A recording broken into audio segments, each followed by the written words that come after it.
Hey guys, how you doing? My name is Joe Brill. I'm currently a graduate student at East Stroudsburg University, studying exercise physiology.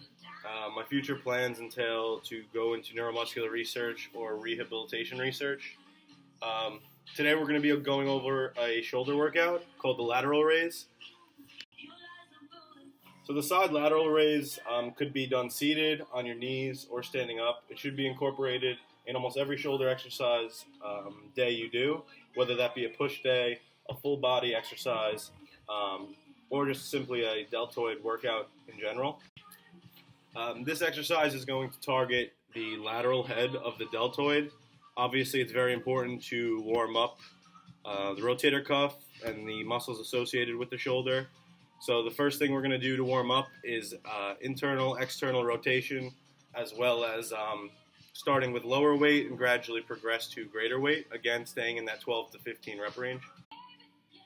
So today I'm going to be showing Dan how to properly perform the side lateral raise.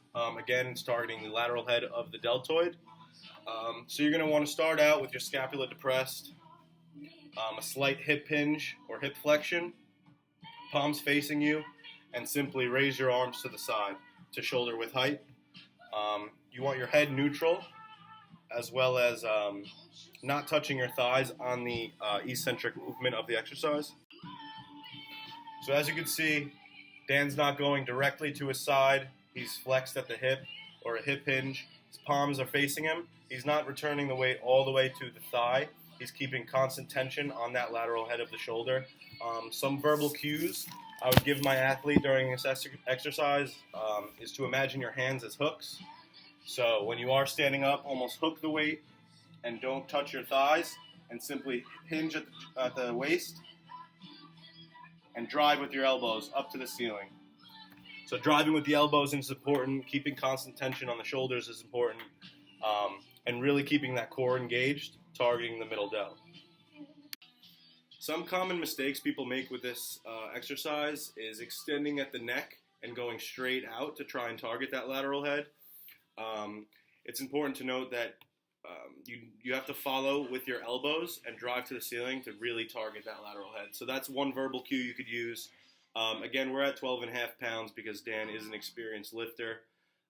He's been lifting for about 5 or 6 years now and is recreationally active. A good place to view this exercise will be from the sagittal plane. Again, raising the hands to shoulder width apart. And you want to make sure your wrists don't go above your elbows. Again, to target this lateral head, activating the core. Thank you, guys. So this exercise is going to want to be done after some compound movements associated with the shoulder.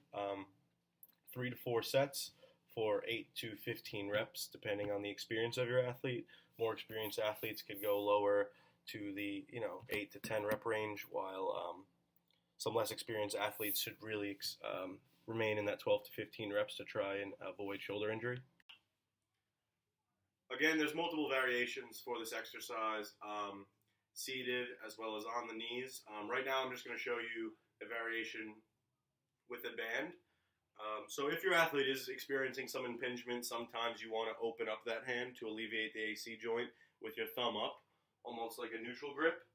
So right now I'm basically going to do unilateral lateral raise. So one arm at a time, I'm basically going to step on the band, hinge at the joint, scapula back, and drive up through the elbow with my thumb up if I do experience some impingement. Again, if the pain is too severe, avoid this exercise and really strengthen on the rotator cuff. Thanks, guys.